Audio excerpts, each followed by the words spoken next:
Golden State Media Concepts Baseball Podcast. We cover everything Major League, from spring training to the World Series. We've got your favorite club covered, from New York to Boston to LA. This is the Golden State Media Concepts Baseball Podcast.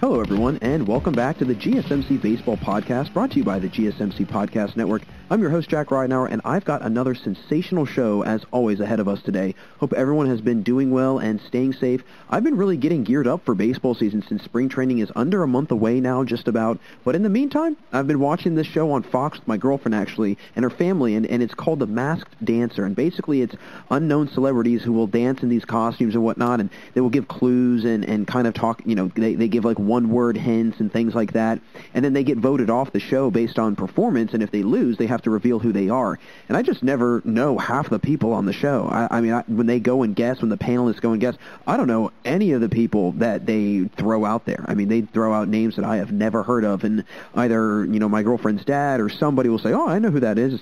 I'm sitting there thinking, I don't know who any of these people are. But, you know, anyways, it's a very interesting show. Definitely maybe worth a watch with the family. I'm not totally sold on it, but I don't dislike it. You know, it's something to watch. It's something that's interesting. So, you know, it's always worth a watch. It's always better than nothing, right? But anyways, we've got a great show ahead of us today. Some news to discuss, a little mixing and matching of free agents, and anything really in between. So I'll jump right into it, and I'll first open things up with some recent news, actually, in the MLB, and some things that have really been going on around the league, especially today as of recording on Friday, January 15th, some really big news, and any of the real latest developments in some off-season signings. And then afterwards, I want to get into discussing an upgraded grading of the different off-season MLB moves that have happened, and grading some recent teams' transactions, really, and how they stacked up amongst each other, and really all these other moves that have been going on in the league. And later on, I'll get into mixing and matching the different free agents who are some of the biggest names who are still on the market, and where I think they'll wind up, and what could be some hot takes as to where they could land before the season. And also, be sure to stick around for the final few minutes of the show today, as I'll discuss in my Buy It or Deny It segment whether or not Freddie, Freeman, and or Jose Abreu will have sluggish 2021 seasons after their MVP years in 2020. So it's going to be a really good show today. But I want to first, before we address anything else, get into the DJ LeMahieu re-signing to the Yankees. Yes, folks, it has finally happened. One of the biggest name free agents has finally done it. They have signed somewhere, and it's nowhere exciting. Again, DJ LeMahieu is just re-signing with the Yankees, but 6 years, $90 million. He actually turned down a 4-year, $78 million deal from Toronto. So that told me two things. One, LeMahieu wants to get paid, but he's willing to take a little bit of a pay cut because he wound up losing some money on a yearly basis on that. But two, Toronto is willing to throw a lot of money at guys. So people like Springer and Bauer, you know, maybe they should steer their attention over that way, because it seems like the Blue Jays have no problem throwing around some money this year. So, again, a very interesting scenario. I'm not totally shocked by it, because I know that was the Yankees' kind of number one priority, if you will. But I think that the one question I would have is, okay, what happens when he turns 36 and he's starting to decline, or he's starting to decline even earlier at 35? Then you're going to have an issue on your hands, because you're paying a guy a lot of money on a yearly basis to basically be average and start to become old and outdated and things along those lines. So I really just kind of worry, and I'm kind of concerned as to what will happen, maybe not necessarily next year or the year after, but maybe the third year down the road. Could we possibly see an issue where, you know, I don't know, again, he suffers, and God forbid this actually happens, but some sort of injury, or he just simply starts getting old and his production starts to decline. Now they're going to have a lot of money that they have to pay him, and it's just not going to really work out well. So I'm curious to see what this will do in the future, but I'm not shocked that he re-signed with them. But again, good thing that they addressed that. But I want to also now address the Phillies. They've been making some more moves. They went out and signed Archie Bradley, who was with the Reds this past year. They signed him to a 1-year, $6 million deal. And again, the Phillies keep on adding to this really awful bullpen they had this past year. I mean, they had the worst bullpen ERA in post-World War II time frame, like from post-World War II on. It was the worst team bullpen ERA in that time frame in franchise history. So talk about a long time that it's been that bad, and it was that bad not too long ago. So good thing that they are starting to address that. I mean, Bradley was pretty solid this past year. He had a 2.9 ERA. And the Reds, though, they keep losing piece after piece. And it's kind of sad to see where this team has gone in the last year. So, I mean, last year we were talking about how huge of some moves that the Cincinnati Reds were making, and they just really didn't pan out. And now they're starting to see guys start to leave one by one. And this could be one of the fastest rebuild and falling apart of any team that I've ever seen in such a small amount of time. I mean, I know the pandemic probably did not help out because who knows, right? I mean, after 60 games, the Reds could have started to pick up the pace a little bit. They could have started to play way better. I mean, we have no idea. So it is kind of unfortunate that did happen, but again, it's kind of sad to see how this team's unraveling. And again, they're starting to pull one piece of thread and then another, and soon enough you're going to have nothing left. But I will say with Bradley, he's been pretty good when he was in Cincinnati. He had a career season in 2017, a 1.7 ERA. He had a career high in Ks with 141 in two-thirds innings in 2016. So 143 K. I mean, about, a little over a strikeout an inning per appearance. It's pretty solid, if you ask me, especially for a reliever, a guy that's coming in and going to, most likely do some solid damage, I would say. But I have to say, all in all, since 2016, his ERA hasn't gone up above 4. It's the first two years in his career, his ERA was above 5. But ever since then, it's been way better. So that's another thing that I've started to realize is that he's on a good career trend. And I'm going to mention that a lot in the show today, just how if you're on a right, again, kind of momentum, if you will, and kind of a forward progression in your career, it's going to be very appealing to certain teams going out and trying to find those pieces and saying, hey, what do we need to address? Okay, where is this guy going on his trend chart, if you will? And I think that the Phillies are smart to go out and add another good arm, and they clearly have much more to add. Obviously, I mean, I think they've got a huge thing to address, right, with JT Realmuto. I think that's pretty obvious. They've got to figure that out, what they're going to do at the catcher position. I really don't have any hope for Didi Gregorius re-signing with them. I've seen a couple things where he might even actually land with the Reds, which would, I mean, that might breathe some life back into them a little bit. If they get Gregorius, they've got Moustakas, they've got Castellanos. If Jesse Winker, can have a better, another good season like he had this past year, then I could maybe see them turning things around. But the pitching is going to be nowhere near it was unless they keep Sonny Gray and Luis Castillo, because if not, I think that pitching is going to be literally, it's going to implode in a matter of a year. So good stuff that the Phillies have been making some moves, but the Cardinals, they continue to also stay very, I would say, stagnant. That's the issue with them in St. Louis, and they're really not sure what they're trying to do in the offseason. I mean, they've talked about lowering the budget for this year, the payroll and whatnot, and very opposite to the Phillies, Cardinals have not even made one signing this offseason, not one signing in the wintertime, and they've continued to, discuss what they're going to do with Adam Wainwright and Yadier Molina, two guys they've had on the team for a very, very long time. They're free agents. They are, again, what they considered legacy players. But Molina has actually expressed that if a deal isn't right and it doesn't, kind of go in his favor, he's fine with retiring. There's no problem with him retiring at all. And he's even mentioned that. So I think that it's going to be interesting because the Cardinals are majorly financially strapped. They have a big time, I would say, hurdle to overcome this upcoming year with the limited, unless there's somehow, some way able to have full capacity by the end of the summer, which I don't see, this team's going to struggle because they rely on gate sales, ticket sales, in-stand, and in-game sales. And so that's going to really hinder a lot of things. And I think that if Molina retires, there's no question he'll be going down as one of the best catchers ever. I think that Wainwright should retire more than Molina. I think that Molina still has maybe 2 years left in him where he can be around batting 260, maybe hit like 10, 15 homers and, 50, 60 RBIs, but just be a reliable catcher. And who knows, maybe you could pick him up on a team like the San Francisco Giants. That's a team that jumps out to me because although they have Buster Posey, they can move Buster Posey. If they want to bring up Joey Bart, who is kind of their next up-and-coming Buster Posey, who better to learn from than Yadier Molina, right? And again, Buster Posey is the next best thing, but we're not sure what Buster Posey is going to do. So that's just kind of a team to throw out there with where Molina could wind up. But I'm not going to lie, if he retires, again, I don't think that he can look back at it in any sort of regret because he's had such a decorated career and he's done so many incredible things, right? I mean, World Series champion, multiple Gold Gloves. I mean, he's been an all-star numerous years. He's been clearly the best catcher probably of this generation, I would say. So the guy has definitely done a number in his career. But I think that it's going to be very interesting to see where Real Muto goes because I think that could be a big factor in where Molina will go. Because wherever Real Muto goes, it could then kick in the gear the next team that was going to go after Real Muto to then go say, okay, I want Molina now because I could get 2 years out of him. I could get him for a major bargain. I'm saving a lot of money because I'm not having to pay Real Muto $200 million.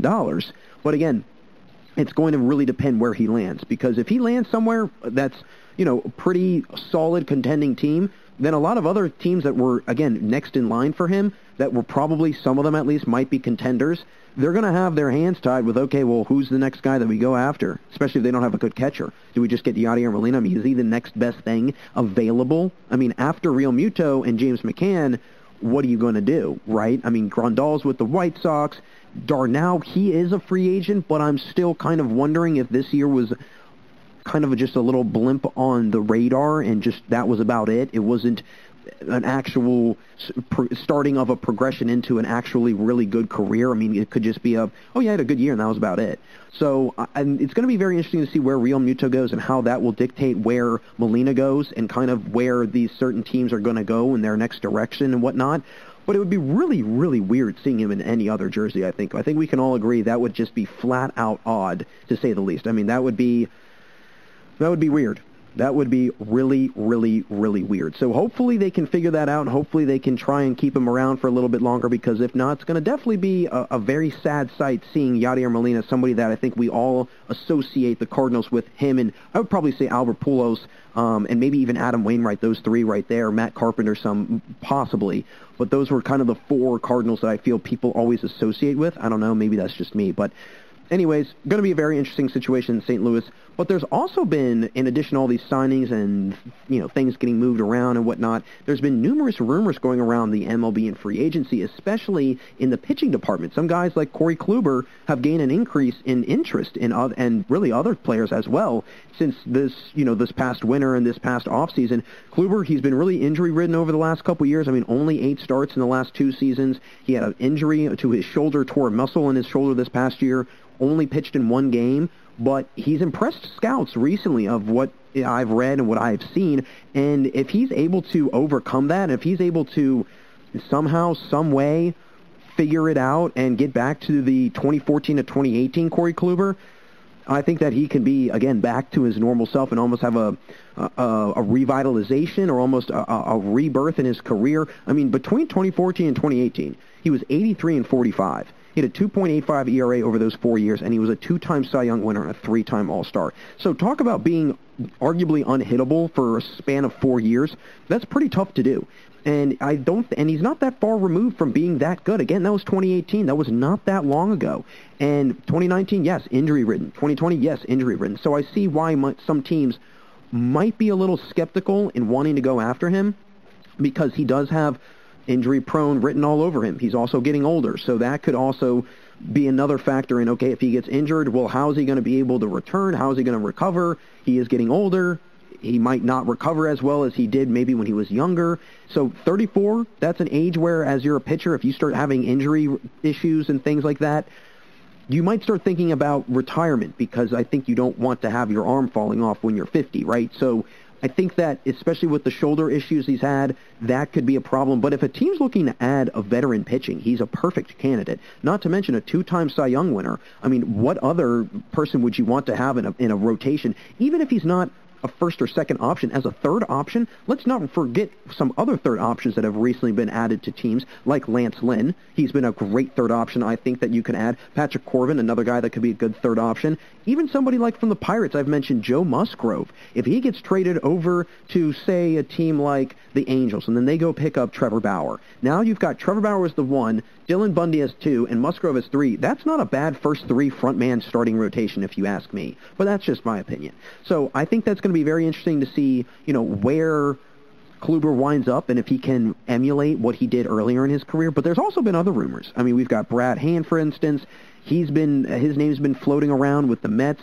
I think that would be another big move if they went out and got him. Plus, they could go and get him on a bargain, right? I think the Mets have been very strategic in how they've gone about getting certain players that are probably on certain career trends for a bargain, for, really doing a nice job of getting a great bang for your buck, and that's what they've done. And I think that if they can go get a guy like Brad Hand, this could be one of the ceiling factors of their fate this year and how they might turn out in come playoff time, come fall time, come the World Series.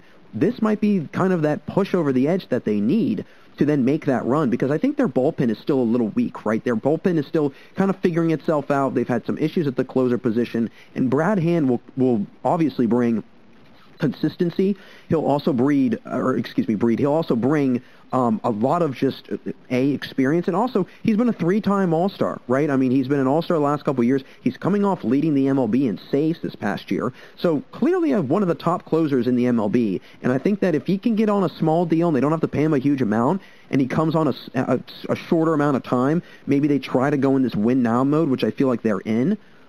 I think this could be, again, a big, big push that could be very beneficial for them in the long run. But some other rumors, now this is one that I saw that was very interesting, and I don't know if this would happen, but if it did, it would be very interesting.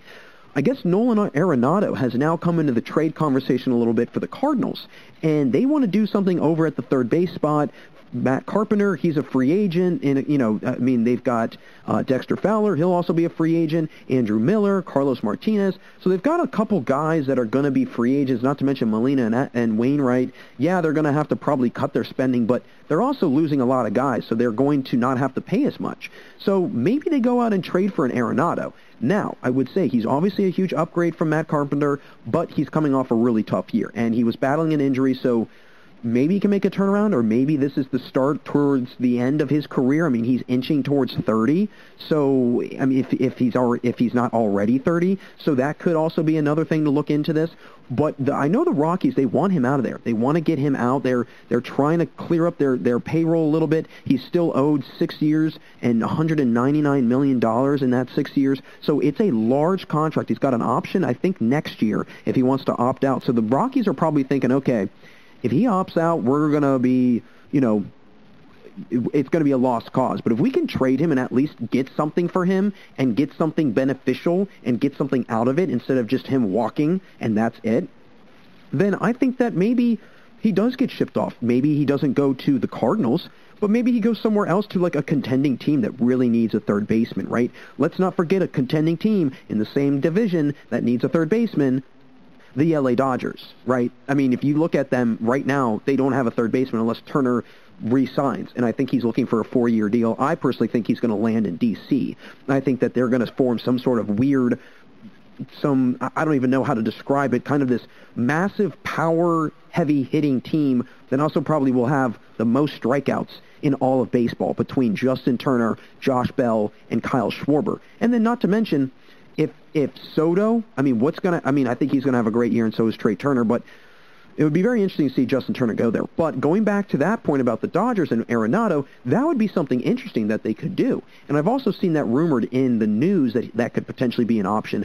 Will it happen? I don't know, but if it does, it would probably be a big game changer, especially in that division, and especially with the moves that the Padres have made. I think it could definitely, I don't want to say flip the script, but it could definitely rewrite it a little bit. There would be some wordage that would be taken in and out of it, and I don't think the Padres would necessarily be the clear-cut favorite that I personally think that they are now. I think that they are, without question, the clear-cut favorite for first place in the NL West this year.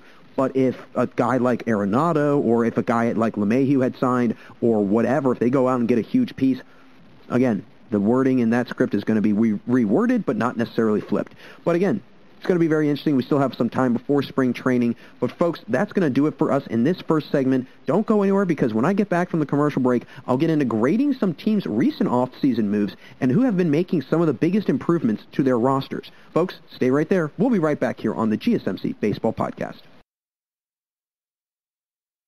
This is your ultimate stop for everything sports.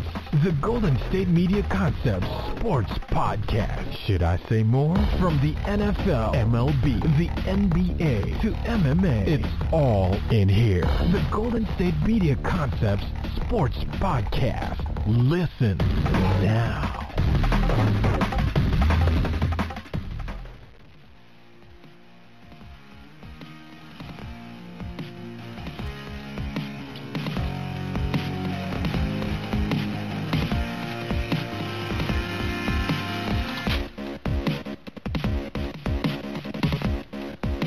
Welcome back to the GSMC Baseball Podcast. Jack Ridenauer with you all, and in our first segment, I got right into some recent news in baseball and discussed all of the rumors that have been going around the MLB and also the recent signing of DJ LeMahieu back to the Yankees.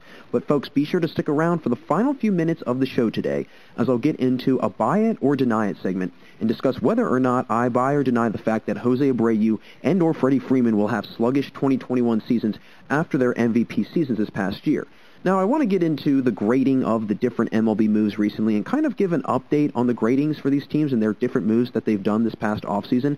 So I'm going to start from the top and just kind of run through. First off, I want to discuss the Nationals because they've really kind of picked up steam, I would say, recently, especially right before Christmas and leading up to now. Getting Josh Bell right before the holiday, getting Kyle Schwarber after the new year. So you're adding some real serious depth into that lineup and some serious power hitting as well. I love the moves they've made, and they really address the issues that they needed to address, I think, because going into this, Mike Rizzo, their GM, had mentioned, we're trying to find some middle-of-the-lineup hitting because it needs to round out this lineup with Soto and Turner. And if people are constantly paying attention to those two and they get shut down, the rest of the team is pretty lackluster. Again, I think I've mentioned this before. The rest of the team, after Soto and Turner, other than those two, the rest of the team, they batted below 250 as a collective whole. I believe it was 245 as a collective whole. So, for the most part, this team, outside of Turner and Soto, I think the Nationals front management realized was pretty dismal after those two. I mean, the drop-off was pretty significant. And they added, again, two guys that combined in 2019 for 75 homers and 200-plus RBIs. So the production could definitely be there. They could definitely get back to those 30-plus home run seasons and 90-plus RBI seasons that they had not last year but the year before. The one issue that I could see with this is the fielding. The fielding is going to be definitely a problem because neither one of them are good fielders, and I think that could also play into, if there's going to be a universal DH, what do they do there? Do they stick Bell at first and then put Schwarber at DH? What do they do there? I think that's going to be a question that they probably are going to have to answer if and when the universal DH does go into full effect, because I just don't trust Schwarber in the outfield. I mean, you watch him track a fly ball, and it looks like he's never done it before. Josh Bell's throwing motion is all sorts of out of whack. I mean, the guy has got the weirdest release. He pretty much releases the ball as he's throwing the ball, like downwards. Like on the downward angle, he's releasing it, not necessarily up top, but more downwards. He holds on to it for too long. So I definitely think that, this is going to be an interesting scenario if there's no universal DH, is what they're going to do with the fielding, because Adam Eaton's not there anymore. So they're going to have to fill that void over in right field, and I just don't know if Schwarber can pick up that defensive slack, really, and I don't think that he can be that defensive void that's going to be able to try and fill what Adam Eaton would have also probably been able to do defensively. And again, probably not the damage he can do with the bat like Kyle Schwarber can, but clearly in the field defensively, he would definitely prevent way more runs, I think, than Schwarber would. But all in all, this is going to take the attention off of both Soto and Turner, so I really like this. And if these guys can stay healthy, and if Schwarber and if Bell can both play really, really well this year and go back to their 2019 forms, I think this Nationals team has every bit of a reason to fight for that division, and they can make a case for it too. I just don't know if they're going to also have the health from the pitching staff, because Strasburg seems like he's always injured, and then Scherzer was injured a little bit here and there the last few years, so that could also play into it. But overall, I'm going to give them a grade of a B+. I think they did a pretty nice job so far. I definitely think that they could go out and get some more pieces, definitely at the third base position. I think they could go out and get somebody like Justin Turner, maybe Eugenio Suarez, somebody that's not necessarily going to be a superstar, but is going to be a similar player like Schwarber and Bell. Kind of these, again, Bell's probably got the most all-star potential, and then Schwarber. But Eugenio Suarez, yeah, he could definitely be a nice third power bat there, or Justin Turner, whatever. But overall, a B+ for the Nationals. Next team, their division rival, the Mets. major adds, I've got to say, Carlos Carrasco, obviously, and Francisco Lindor, and then James McCann. I think that they made, next to the Padres, some of the best moves, really, right now, as of the offseason. I think that they addressed things that they needed to, but in all honesty, they were also very wise. I mean, going and trading for Lindor, they give up some prospects, obviously, but you get arguably the best hitter at the shortstop position since 2016. He's led all shortstops in home runs, extra base hits, and total bases since that year. So somebody that can do a lot of damage with the bat, right? And I think that was a wise move for them, because I think a lot of the times we often forget after Pete Alonso, who else do they have? I mean, Dominic Smith clearly had a great year this year. Michael Conforto, Jeff McNeil. You've got three legit, and then if Robinson Cano is there, that's another guy you could add. And then obviously Pete Alonso. So now you've got Francisco Lindor there, which is going to be huge. But then also James McCann. I'm going to get to him in a minute, but I think that was wise. They went out and got Francisco Lindor. I don't know if he'll necessarily sign with them next year and come back. That's going to be another thing that I'm going to be paying attention to. What does he do, and what does he kind of decide? But I think that what they were wise with, money-wise at least, was getting James McCann, a very solid catcher who's coming off some pretty solid seasons. I mean, he's coming off back-to-back years of 270 batting average or higher, and he batted a career high this past year in 2020 at 289. Not to mention, in 2019, he was an all-star. So the guy's got a lot of potential. He's got a lot of ability, and I've got to say his power numbers have also skyrocketed since 2019. I mean, 2019 and 2020, his OPS Plus were both above 100, 144 in 2020. So the guy has got pop in his bat, and he's a catcher.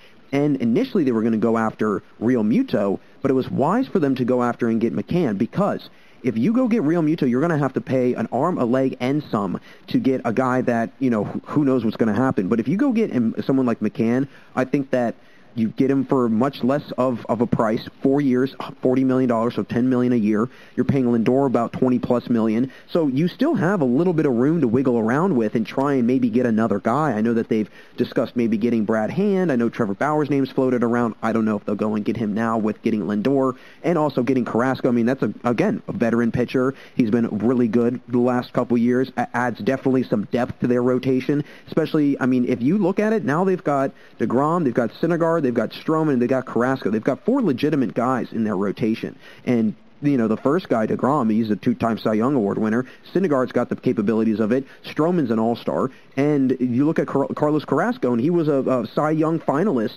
and was one of the top 5 in the Cy Young voting in 2017. And then in 2020, he had a great year. He had a 2.9 ERA. He had 82 Ks. And from 2015 to 2018, I don't know if people realize this, he had over 200 Ks in each of those 3 years. So, or in each of those 3-4 year span. So the fact that he's had multiple seasons with 200+ Ks just tells me right there you're adding some even more depth to the pitching, and it's going to be another guy that can strike out players at a high rate, just like Jacob deGrom and Noah Syndergaard and Marcus Stroman. So I'm going to give them an A-. I really liked what they did overall with their team. But now I want to get into kind of the West Coast counterpart, the Padres. I would say the major adds, Yu Darvish, Blake Snell. Another, again, major move by the Padres, getting both of those guys. I think that this team's got already a crazy amount of hitting, so I don't know if they necessarily needed to go and get more hitting, which, again, that's probably clearly why they didn't. You've got Cronenworth, who's going to be great. Fernando Tatis, the same thing. Will Myers, Manny Machado, Austin Nola, Trent Grisham.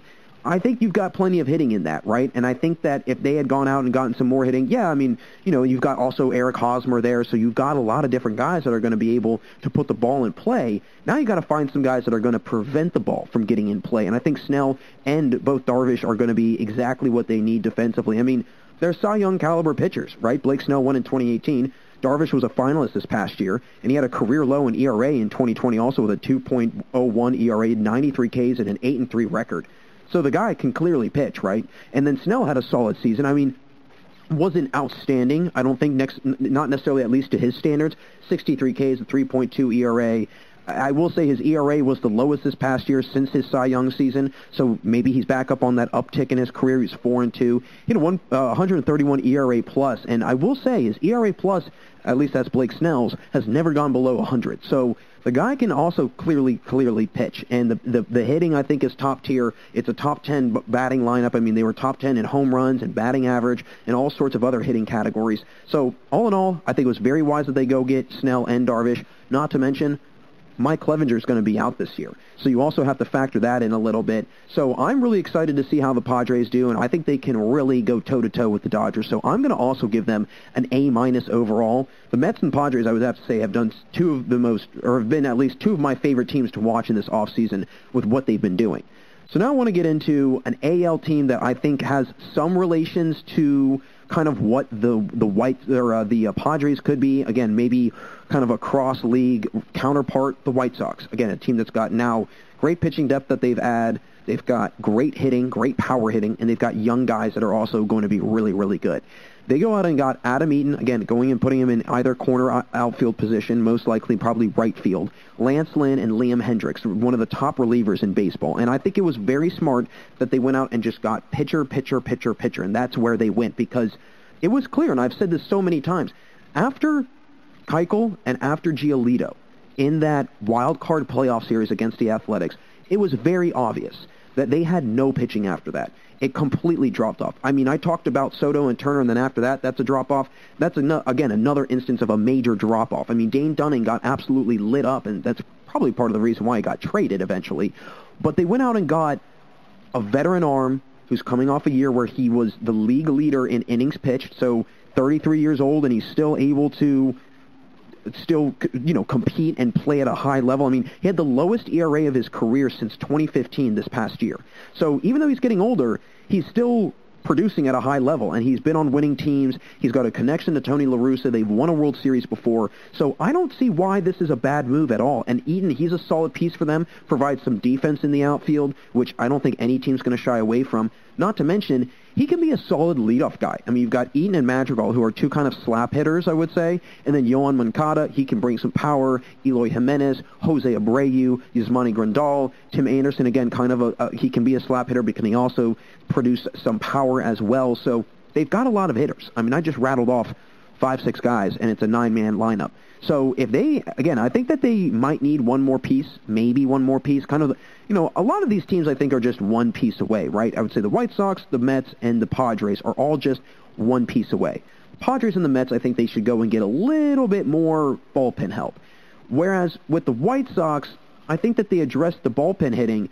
Now I think they need to get a reliable DH, and I could see them going and targeting somebody like Marcell Ozuna maybe. I could see them maybe going out and getting like a Michael Brantley who can slowly shift out of the outfield into a DH role only.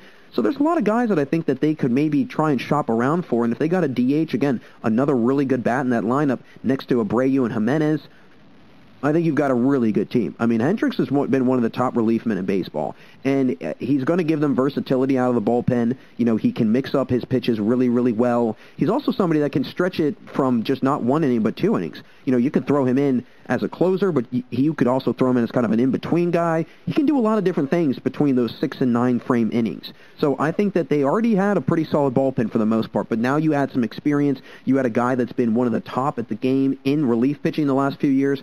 Wise move. Again, I think they still need to go get a piece or two here and there. Overall, I'm going to give them a B. I liked what they've done. I don't necessarily... At first, I loved what they were doing. I'm going to say Adam Eaton kind of wavered that for me a little bit because, I mean, again, you can't just automatically assume they're going to get every single superstar at every single position, but definitely think that they could have gotten maybe somebody a little bit better in the outfield, but all in all, the pitching, I think, was a very, very wise move for them. So I'm going to give them a B. My last two teams I'm going to get into, first, the Angels, real quickly. Major add, I would say Jose Iglesias. Orioles really, I think, gave them away a hidden gem, in all honesty. I know that he's going to be a good infielder, I think. And with him and Rendon over kind of in that left side of the infield, I think that he could clearly be a pretty solid, defensive tandem over there. But it's been a small scale that we've seen Jose Iglesias on, right? I mean, we've seen him he played not even half the season, and he did bat very well. I mean, he batted above 300, and he did play well. But again, it's a very small sample size. There's a lot of guys in baseball that were really good for 20 games of a season, and then they just flubbed out after that, and they just weren't the same. So I think that it would be very interesting to see how he's going to play this year, but then I'm also curious to see what other moves the Angels make. I think they've got potential to make a couple moves and really strike at a good opportunity. I know that Joe Musgrove, he's been linked to their team. You got Wilson Contreras, he's also been linked to their team. Trevor Bauer, his name has been linked to them as well. So they've got a lot of prime-time players, and I feel like a lot of these teams that have had some big-time players around them, similar to kind of like the Blue Jays, I think that they are almost there to getting one of those big-time players that could really change their franchise because they're just in such constant talks about it, right? And I think that this is a team that has struggled greatly. They have not been very good at all. I think, their last winning season, if I'm not mistaken, was in 2015. They haven't had a winning season since, so 5 years going on right now that they haven't had any winning baseball. So I think that this could be a year where their luck turns if they go out and get some more moves or some more pieces and make a couple more moves, especially pitching-wise. They need to help Dylan Bundy out. I feel so bad for the guy. He's a great pitcher, and he's not getting any help, and that bullpen is just as bad. I mean, their entire pitching needs to be a fix. So I'm going to give them a B- right now because I think Iglesias got a lot of potential, but I definitely want them to make some more moves. Last team that, it was an okay move. I don't hate it. It was all right. The Tigers went out and got Robbie Grossman. I think that he's a solid outfielder to put next to Jacoby Jones. Again, if Jones stays healthy, which he did battle some injury problems this past year, I think that he could be a major add. I will say Grossman's a huge step up from Christian Stewart and Daz Cameron. I mean, they both batted below 200 next to Jones, left and right field. So and Jones was out for just about half the year. So they really struggled in the outfield department. I think it was wise that they go out and got Grossman. Batted .241, not a great. He provides good defense. I mean, he's had a +6 outs above average over the last 2 years. So he's a pretty solid defender, I would say, and I think that could be really, really big for them. But what they're going to have to do, and I think that they know that this might be a long-term project for them. You go and get A.J. Hinch, and A.J. Hinch is going to be, I think, a really solid manager, regardless of what happened with in Houston. I think that he could definitely be a really, he's got a great baseball mind. He's really good at rebuilding teams, and he's been around winning ball clubs and whatnot. And again, regardless of what happened, it is what it is. Can't really do anything about it. But he's got a great baseball mind. And I think that they know that as time goes on, they're going to start moving guys out and moving guys in. Heimer Candelario is one guy that comes to mind that's going to be really good, and I think they'll stick around with him for a while. But then you've got Miguel Cabrera. What are you going to do with him? I mean, the guy is being paid way too much for the production that he's giving. I mean, he's getting paid over $20-30 million for the next couple years. I know he signed that long-term deal. And again, I made this comment in my first segment about DJ LeMahieu, and this is what I'm exactly talking about. Signing a guy to too much money for too long a period of time, and then you have to kind of struggle through a couple down years because the guy that you expected to be really good still is not performing, and he's not producing. I mean, he's clearly on a career decline. Not taking anything away from him. He's arguably one of the best, if not the best hitters of the 2000s and the 2010s, and getting into the last 20 years, I would put him and Albert Pujols 1 and 2 as the most consistent top hitters for the longest period of time. I would, again, that could be up for debate, but I think that it's a good move for them to get Grossman because they clearly need to address the outfield some. Defense is obviously also a factor in this, but they have to do something about Cabrera. If they can do something about him, take him off the payroll, trade him, whatever, buy him out of his contract, whatever, get him out of there because he's just wasting space at this point. And that's just how I would do it. I would try and free up as much payroll as I could and try and make a couple more moves because they don't have a terrible team. Jonathan Scoop had a pretty decent year this year, so they're not way off. But I'm going to give them a C+. I think that they could make some more moves, and I think that they will. But right now, I'm going to give them a C+. Not totally sold on what they're doing, but I think ultimately it could pay out for them eventually down the road some. So that'll close things out here for us in our second segment here on the GSMC Baseball Podcast. Thanks again for tuning in. After the commercial, I'm going to get into a little mixing and matching of the big-name free agents and picking what teams they could all land on and what might be some far-fetched teams for these players to pursue this offseason. It's been a lot of fun so far, folks, but we got a lot more to go, so don't change that channel. We'll be right back here on the GSMC Baseball Podcast. Tired of searching the vast jungle of podcasts? Now listen close and hear this out. There's a podcast network that covers just about everything that you've been searching. Hey! The Golden State Media Concepts Podcast Network is here.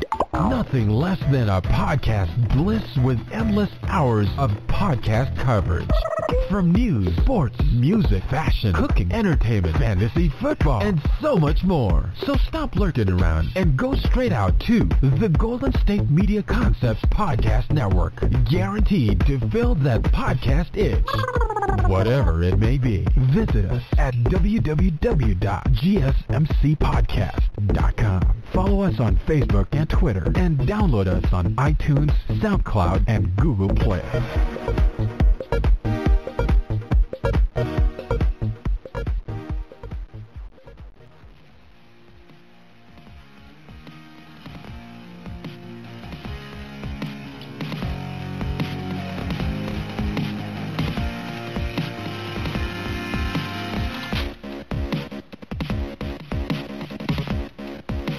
Hello, everyone, and welcome back to the GSMC Baseball Podcast. Great to have you all here still with me today. Jack Ridenauer again. And in the last segment, I got things rolling with talking about the updated offseason gradings for the various teams that have been really making some major moves lately. But I want to now kind of change, direction a little bit, but still stay in the same kind of general vicinity with the offseason free agents, because I want to now kind of get into a mix and match of some free agents and some teams and maybe make a couple bold predictions as to where some of the big-time free agents might land before the season starts. So I'm going to dive into it first and foremost. We've got to talk about DJ LeMahieu, right? I mean, the guy's, we all know where he's going, right? He's going to New York. That's clear-cut, obvious, right? I briefly touched on the first segment. And actually another developing news story is that Corey Kluber, he's going to be with the Yankees also. So now they're going and getting somebody big. So Yankees are really making some moves. I mean, they're really trying to correct some issues. I mean, I know that they wanted to correct the pitching. I know they wanted to try and re-sign DJ LeMahieu. So I think that this is very interesting. I just really am kind of concerned about DJ LeMahieu, if he's going to be healthy enough to stay in a uniform and in a lineup and playing baseball for a long period of time, right? Because if not, they're going to be paying him a lot of money and he's not going to be producing. They're going to have kind of a situation that the Tigers have almost. So I really don't know what to think of it, right? I mean, obviously, I think it's a huge move. It's definitely, it's not shocking either. I mean, I kind of saw LeMahieu either staying in the AL East at the very most, and then at the very least, like maybe going to the Blue Jays. But I think this was the kind of the safe route for him to go with the Yankees. It's a team that's going to be still really, really good. But can they pan out? Can this all kind of turn out and kind of wind up and really, become a major contending team, right? I mean, I think they've kind of fallen not fallen by the wayside, but they start to plateau as the season goes on, and they don't really live up to the expectations that I think everybody kind of has for this Yankees team, right? Everybody kind of thinks of, they've got all this money, they've got a huge payroll, they've got a lot of good players, this, that, and the other, and now we're kind of starting to see them do that, and it's like, okay, are you going to actually put together a winning team? Because right now, that's what they're trying to do. I mean, DJ LeMahieu and Corey Kluber are two really, really good additions without question. So I think that, that's going to be a very intriguing NL or AL East this year, especially with, what the Red Sox might do, where the Rays are going to go with, I mean, they're starting to they've already unloaded their former Cy Young winning pitcher, and, especially with the Blue Jays, what are they going to do, right? I think the Orioles still are trying to figure things out, but ultimately, we all know where DJ LeMahieu's going, right? So he's going to the Yankees. But I want to get into some guys now that we don't know where they're going yet. George Springer's first and foremost. I think he's going to go to Toronto. I think this would be a really good outfield. You've got Lourdes Gurriel. He batted over 300 this year. Teoscar Hernandez batted 289. He had 16 homers and 34 RBIs. I mean, their outfield was by far one of the best outfields in all of baseball. I mean, with all three players, I mean, they all batted above 270. Randall Grichuk, he had a great year at center field. But George Springer would bring kind of an added oomph almost with power, because Grichuk doesn't really have that power, I think, that George Springer has. And I think that's going to be kind of the difference, because Hernandez and Gurriel seem to have power in their bat. Grichuk, not as much. And so I think Springer would be a great addition for them. He had 14 homers this year and 32 RBIs, so he definitely, fits the mold pretty well, I would say, in terms of who could replace Grichuk in center field and somebody that could pick up the slack almost if he were to kind of go.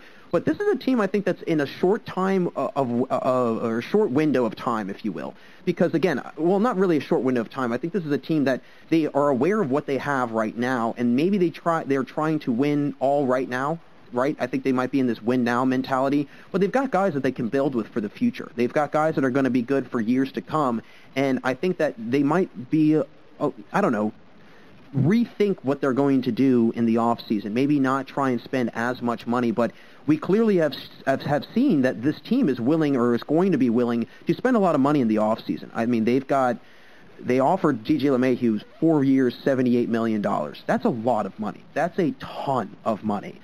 So I really don't know if they're going to go after guys like that, similarly, if they're going to try and, offer that kind of money, similarly or not, but I mean, it's going to be interesting, right? I mean, Charlie Montoya, he's a great manager. He was a finalist for the Manager of the Year this year. And so I think that ultimately we could see a changing of the tide in Toronto, and I think that George Springer could wind up going there. It would be very, very interesting to see. So the next guy I want to get into, Trevor Bauer. Trevor Bauer is going to be very intriguing because I think he could go to the Angels. I think that there's this weird connection with L.A. Obviously, him being a local, he went to UCLA. I don't really know. I'm not sold on this idea that he could go to the Mets. Everybody's kind of talking about him going to the Mets. I don't know. I think that the Angels could be this weird, odd, hot take team that he could wind up on because, again, he's a local. I think he might see the potential in the team that they have. They clearly need pitching, so he would be welcomed with open arms. I mean, they had the 25th ranked team ERA this past season, so clearly not a great pitching team at all. And Bauer's looking for a long-term deal. So could the Mets be an option? Yeah, but that will also have to depend on what are they going to do with the other guys that they added long-term. Are they going to have guys that are, going to be around for years on end? Is Francisco Lindor going to be sticking around for it? So that would be something I would have to look at because if I'm Trevor Bauer, because I think he was quoted by saying that he's not trying to get on a rebuild team. He's trying to contend. He's, the clock's ticking for him. And so I could see him wanting to go to an actual contender this year that can win right now. The Angels might not be that, but I think it would be very interesting if he wound up on this team, just because, again, they do have the potential to be good. If certain pieces started to fall in their direction, and then all of a sudden guys like, Mike Trout have a really good year, Shohei Ohtani, and then maybe Albert Pujols, he sprinkles in a couple home runs and RBIs and kind of adds some power to his bat almost, then maybe I could see them making a big push for Bauer if they go out and get some maybe Wilson Contreras. I've seen his name connected to their team. I think they're going to have to do a little bit more to convince Bauer, but I think if they did do what they had to do to convince him, they could clearly, without question, go and sign him. They could. He is not, I think, inconceivable as a player on their team. I don't think that's a weird idea to have because, again, he's a local. He's from that area, and I think that's the familiarity that I've always talked about. When players are in a familiar setting, it's very easy for them to kind of be like, yeah, that's fine. I'm cool with that. Like, I'm fine with going and playing for my hometown team and playing in an area that I'm very familiar with. That is a factor in a lot of this. So I don't know if that's going to happen, but it's kind of just a hot take as to where I think Trevor Bauer could wind up. Next guy, JT Realmuto. I mean, this is probably not a very huge prediction. It's probably an obvious one. I could just see him re-signing with the Phillies. I mean, I think that, he's got this kind of... He might want to win with this team now because Dave Dombrowski's there. He knows how to build winning teams. The Mets have signed James McCann, so they don't need a catcher. A lot of other teams are fairly set on the catcher position. Some guys are probably going to need it, or some teams are going to need a catcher. But are they going to want to pay that money, right? Are they going to pay that much money if it's a middle-of-the-road team or whatever to a guy like JT Realmuto? He wants $200 million. He wants a lot of money. And so I think the Phillies are willing to pay that. I think that they could be at least. Now, they obviously need to get more hitting around him, I think, and I think guys like Bryce Harper, Rhys Hoskins, Alec Baum, those are some guys that they really can bank on. But I also kind of worry about Bryce Harper's potential because at times he can flop, right? He came out to a really hot start this year, and then he kind of slowly digressed as the season went on, and he kind of just went about his typical Bryce Harper ways, right? So I don't know. I'm not totally sold on necessarily, the Phillies making a huge run if they do sign JT Realmuto, at least not this year, maybe down the road. But I think they're going to need guys to really step up and really, perform well in order for this to happen. I do see him re-signing, though, because, again, I think Dombrowski is going to be a big key in this. And not to mention, they did have a lot of success from the plate. I mean, they had the 8th highest team average last year. They were 10th in team home runs. So they're going to want to return some of that power, right? They're going to want to return some of that hitting ability. Obviously, I don't think they're going to go out and re-sign Didi, so who knows what's going to happen with that, but with them in the shortstop position. But I think ultimately you've got to look at this team and say, okay, what do they really, really need? And I think JT Realmuto is that piece that they really need to latch onto because they're not going to do anything about Bryce Harper, right? He's on contract forever. Alec Baum and Rhys Hoskins are pretty tied up, I would say, with the Phillies right now. So if they can keep Realmuto, I think that's going to be the piece that kind of solidifies everything for them and could really give them kind of a possible playoff run. I mean, they haven't been in the playoffs in years. So I'm going to say JT Realmuto re-signs with the Phillies. Next guy, Michael Brantley. I could see him going to the Braves. I think this would be a really intriguing move. They definitely need some veteran hitting. I mean, if they lose Ozuna, then that's going to definitely, again, assuming he doesn't re-sign with them, that's going to be a big hole in their lineup. I don't think Michael Brantley's got the bat that Ozuna does. But I will say, though, Brantley has consistently been better over a longer period of time in his career. Ozuna's having he had this ginormous blow-up year this year that we are all kind of paying attention to, and I think that we forget that Brantley's also had some very successful years, but over a longer period of time. He was a four-time All-Star. He's batted above 300 in the last 3 seasons, and he's been above an 800 OPS in each of the last 4 seasons as well. So the guy can clearly hit, right? I think that it's going to be a very, very interesting kind of dynamic, if you will, in if he does go to Atlanta, because what are they going to do in the outfield, right? I mean, they could obviously stick him in the outfield, but if the universal DH goes, I could definitely see him just being a DH. I mean, he's getting older. He might not want to play in the field as much, and they clearly saw success with a guy that was a former outfielder turned DH, and that guy's Marcell Ozuna, who we were just talking about. So I think that could definitely be another motivating factor if possibly it becomes a universal thing. Who knows? I mean, the other thing is Brantley's getting old. He's 33, so maybe that will be a little bit more of an inclination that he wants to make a switch to DH. But if it's not universal, I could just see him staying in the AL. I could see him wanting to just stick around and not really have to, necessarily deal with going into, another fielding everyday position kind of situation that he's going to be in, I think, on a lot of NL teams if the universal DH does not stick around. So ultimately, I could see him going to Atlanta. I don't know if that's going to actually come true, but I could see him going there because they could use that bat, and he would obviously, maybe do similar damage that Ozuna did, but just over a longer period of time, right? I mean, Ozuna was very impactful over that 60-game span. What if Brantley was able to do that over 120 games, so double that time, right? I'm curious to see where Brantley goes. I think we've forgotten a lot about Michael Brantley because he's going to be a good player, and he's still been a very good player, so I'm kind of intrigued with where he'll go. The last two guys I want to get into, Jackie Bradley Jr. first, and this is going to be an interesting one. I could see him going to the Cardinals. They need a center fielder. I mean, Harrison Bader, it would be a major upgrade from him. He has not been very good. He's coming off a horrendous season. And JBJ, he's coming off a career hitting season. He had batted .283, he had 22 RBIs. He also had his third highest OPS in a season in his entire career. So he might be starting to pick up the hitting a little bit, right? The fielding's already there. So I think that this could be an option for him. Again, I don't know, though, because the Cardinals are going to be cutting their payroll back. My other question is going to be if that is the case, and if that does happen, could they maybe sign him for a smaller, less, not as long of a deal, maybe less money? Could that be an option? Could that be a possibility? We'd have to see, right? I mean, this could be something that could definitely turn into, who knows, right? This could be a move that could really, kick them back into gear in their winning ways if they go out and make a big splash. I mean, they haven't signed anybody this winter yet, so they haven't made any off-season moves. And if they don't, I think it's kind of telling a lot of people that, the St. Louis Cardinals are going through a rebuild phase, especially if they don't re-sign Molina or Wainwright or one of the two. I mean, this is going to be a long uphill battle, I think, in St. Louis, but they'll be able to get back into it. I just think that, with the money-saving issue mentality kind of kicking in, could they decide to stick around with a guy like JBJ? And who knows how much money he wants, right? That's the other thing. If he doesn't want that much money, then maybe. But if he wants to be there for a long period of time, and he wants a lot of money over a long period of time, I don't think so. I just, I don't know if that'll happen. But I could, that's again kind of, these are just kind of hot takes, right? They're kind of just like, oh, I could see this happening. I don't know if this is going to actually happen. I kind of am debunking my theory a little bit, just kind of unpacking it, but they're kind of just the hypothetical. I could see maybe JBJ going to the Cardinals because they clearly do need a center fielder. So the last guy I'm going to touch on, I've mentioned him before, Marcell Ozuna, right? I could see him going to the Nationals. This would be the move of all moves for the Nats, I think. I mean, they go out, they've already gotten Schwarber, they've already gotten Bell, they'd get another power bat, they could get some more depth in their lineup, and this would be a dangerous team if that were to be the case, right? I mean, if the universal DH goes into effect, then they could stick any of those three guys at the DH, they could rotate them through. Ozuna has expressed interest in wanting to play in the field again, so that could also factor into this. But Ozuna's bat is going to be so valuable in this, and if he's able to perform to any sort of the level that he did this past year, he's going to be the biggest, I think, gem in this entire free agency, because I think that he was an MVP candidate last year, I felt. I mean, he wasn't technically, but I felt like he was. And I felt like he could have been if maybe he was on a different team, if Freddie Freeman had a sensational season, so you can't overshadow that.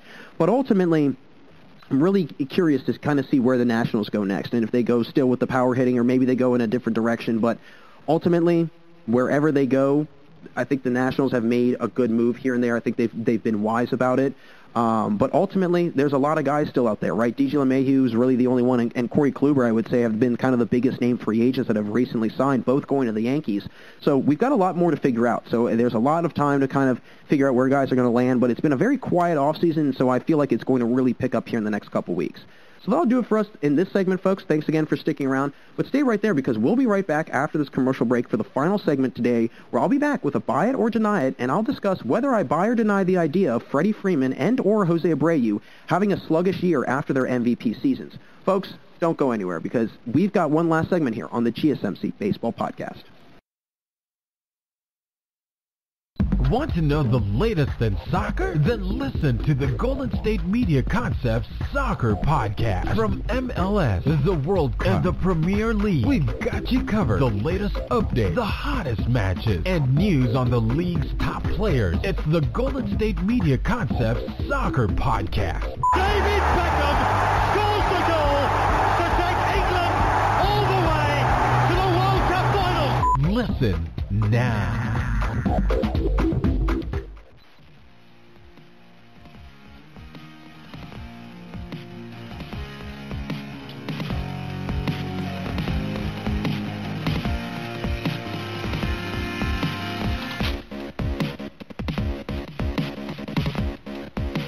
Hey everyone, and welcome back for the final segment here on the GSMC Baseball Podcast. Jack Ridenauer still with you.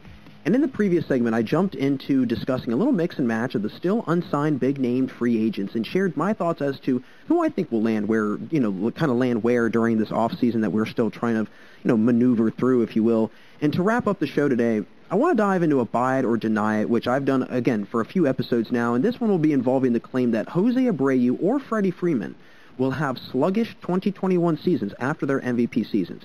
Now, Freddie Freeman and Jose Abreu had really great seasons. I mean, Freeman, he had 13 homers, 53 RBIs. Abreu had 19 homers and 60 RBIs. Freeman batted .341, while Abreu batted .317. And what was astronomical was their OPS plus numbers. Freeman's was 186 and Abreu's was 166. So they were pretty darn good this year. I would have to say that they are definitely two of the best hitters, at least in baseball right now, and two of the best hitters, I would say, of this past season as well. So I'm very curious to kind of see what's going to happen this year, right? Because we always talk about, or we always hear in the news, somebody had a bad year after their MVP season, right? Or after a rookie of the year, they have a sophomore slump. There's always kind of the follow-up is never to the point where I think everybody kind of expects it to be, right? Everybody's kind of like, oh, like, you're going to be able to follow up that same exact performance. And sometimes that doesn't happen. And we've seen it many times, not only in baseball, but in a lot of other sports. I think that that's going to be kind of a big factor in this, right? I mean, what's this year going to be like? What's this season going to be like? What's kind of the overall environment going to be like? Are there going to be games where they're constantly canceled and guys can't get in a rhythm? And if that's the case, then I could see them having kind of the years that some of these other guys that in 2019, they had great seasons, and then in 2020, it just completely fell off. You can't get in a rhythm, right, when things are so out of whack and, there's so much inconsistency, and some guys are playing, some guys aren't. Some teams are playing, some teams aren't. Some people are testing positive, some aren't. There's just so much inconsistency in all of this that it's just kind of head-scratching, right, as to, like, kind of what's going on and what the deal is really. And as a result, I can see why guys might have a tough time getting in a rhythm, getting in a groove, and being able to stay in that groove throughout the entire season when there's this uncertainty every single day of, well, is our game going to be canceled? Did I prepare for nothing? Did I get ready mentally and physically for cancellation, whatever it might be? And I think that this year's going to be very interesting. So I could see them being really good. I could see them also falling off a little bit. We've seen many MVPs who, the year after their great season, they kind of fall off, right? I mean, you look at guys like Cody Bellinger. In 2019, he had a .305 average, a 1.035 OPS, a 47 homers, and 115 RBIs. And that was his MVP year in 2019. Then in 2020, he batted .239 with a 789 OPS, 12 homers, and 30 RBIs. Again, the home runs and the RBIs, that's a little, you have to put an asterisk by that because there was just not enough time to hit 47 home runs in 60 games unless you were just on an absolute tear that nobody could ever, come close to even rivaling, right? So we've seen that before, right? I mean, there's many other instances that I'll get into in a second. And Cody Bellinger, I kind of feel bad because, the following year he's coming into this COVID season again, and I think that was kind of a big thing. So that's why I wonder, could that be the same effect with Freddie Freeman and Jose Abreu? But I will say this. The other aspect of it is pitchers are now figuring guys out. Once you have that big breakout season, you have that big breakout year in whatever sport it might be, especially in baseball, guys can figure you out really quickly. Hitters, they can get figured out very fast by pitchers just being able to know what to throw them, at what point, at what kind of situation, what placement, kind of so on and so forth. And so I think that we're going to start seeing possibly guys that this year that had really good years, maybe they don't follow it up this year. We kind of continue to see this trend, and maybe the guys that were really good in 2019, they follow up in 2021 with really good seasons. I mean, again, going through the line of kind of different MVPs that have really suffered this following season. Look at Bryce Harper. He had 42 homers in 2015, his MVP year. He had 99 RBIs, 330 batting average, and a 1,109 OPS. 2016, 24 homers, 86 RBIs, a 243 average, and an 814 OPS. So the guy did not follow up well at all. And I know that a lot of the time, some of these guys, they set a very high standard. They set a very, very high kind of expectation for themselves, and sometimes it doesn't always come to fruition, right? They don't always live up to that the next year, and that is always the problem, and that's always the issue, is trying to get back to that point from the year before. Plus, injuries are always a factor. We can't ever forget about that. We can't forget that injuries could definitely be a problem in this whole situation, and that could happen. You know, Freddie Freeman, he's battled injuries before. I don't think Jose Abreu has had any pressing injury problems in the past. But it is clear that there is such thing as almost a follow-up year slump or a sophomore year slump in sports. And you see it a lot in baseball because baseball's a hard sport, and being able to put together an MVP caliber year in and year out, that's why I think people revere Mike Trout so highly, because he's doing this constantly. He's putting up MVP numbers every single year, and it's just like, how is he doing this year after year? And he's almost like getting better, and he's not like taking any steps back or anything like that. It's kind of like, wow, like, what in the world? How are you able to do this, right? So, I mean, the other guys, Chris Bryant, 2016 MVP year, had 39 homers, 102 RBIs, a 292 average, and a 939 OPS. Now, he had a different situation. I think this was a kind of an intriguing one. A couple of these guys that I'll mention are very intriguing. In 2017, he had 29 homers, so he dropped down 10 homers. He had 73 RBIs, so that was a huge difference. But then his average actually went up 3 percentage points to 295, and then his OPS went up to about 7 percentage points and went to 946. So there is such thing as guys having better follow-up years, right? There is such thing as guys having better second years after MVP wins and this, that, and the other. And so I think that, you know, this could be a very interesting situation where we might see one of these two guys, Freeman or Abreu, have a solid year in a certain category and improve in a certain category, and then another category kind of take a step back, right? So I think that that could be another instance. You look at a guy like Giancarlo Stanton, very similar, but except you saw all of his numbers go down. In 2017, when he was an MVP, he had 59 homers. Then in 2018, 38 homers. Then he drops down 32 total RBIs from 2017 to 2018. He had 132 RBIs in 2017. He had 100 RBIs in 2018. And then his average dropped from 281 in 2017 to 266 in 2018. And then his OPS dropped just about 200 points from 1,007 in 2017 to 852 in 2018. So again, a ginormous difference, a ginormous drop in production, a ginormous drop in play. And I just don't know if guys can really come back full steam ahead, especially with just this uncertainty. I think that's kind of the biggest thing. Maybe they'll be able to power through it. I don't know, but at the same time, we have to remember who we're dealing with, right? Freddie Freeman and Jose Abreu clearly showed that they are two of the best hitters in baseball. There's no question about it. There's nobody that I think would ever argue that, and especially this year, I was very, very sold that Abreu was going to win the MVP. He was putting up insane numbers. I mean, 60 RBIs in 60 games. That's an RBI a game. You're pretty much producing at least one run every single game you're playing for your team. That's a ginormous amount of offensive production in the long run. I mean, imagine if you had 120 RBIs for 120. I mean, imagine if you had 162 RBIs for an entire season. That's an RBI a game. That's an absurd amount of runs to have over a season from just one guy. Not to mention, again, there could have been probably games where he had multiple RBIs. So I think that they could maybe battle through this, but it's going to be tough. This is going to be a really, really weird year. Guys are kind of in and out of the lineup. They don't really know what's going on. Again, I bring this back up because this COVID situation is such a glaring thing to really kind of take note of and kind of pay attention to, because there's going to be constant uncertainty. There's going to be constant, kind of this unsettling feeling of what's going on, what's going to happen, what's happening next. And I just don't really understand when people are like, well, they're going to be able to, repeat this year in and year out. No, I don't think so. That's very hard to replicate that. I think that they could possibly have some better year, or they could have a little bit of a better year this upcoming season. Maybe it would again really depend. It would depend on probably a lot of things. And again, it would probably be, can guys stay healthy? Are guys going to all be healthy? Are guys going to follow the protocols? That's going to be some other factors. Is this going to be out of their control almost? And are they not going to be able to have any kind of dictation over what's going to happen and at what point, and that's going to affect their play. Other guys that have also struggled after their MVP years. Joe Mauer, he was an MVP in 2009. He had 28 homers, 96 RBIs, a 365 average, and a 103.1 OPS. Now, the following year, he didn't necessarily have a bad year, but he just did not put up the same numbers that he did in his MVP season. He had 9 homers in 2010. He had 75 RBIs, 327 average, and an 871 OPS. So he was above 800 OPS and above 300 in batting average. And we have to remember, back then, OPS wasn't a huge thing. They didn't really pay attention to it like they do now.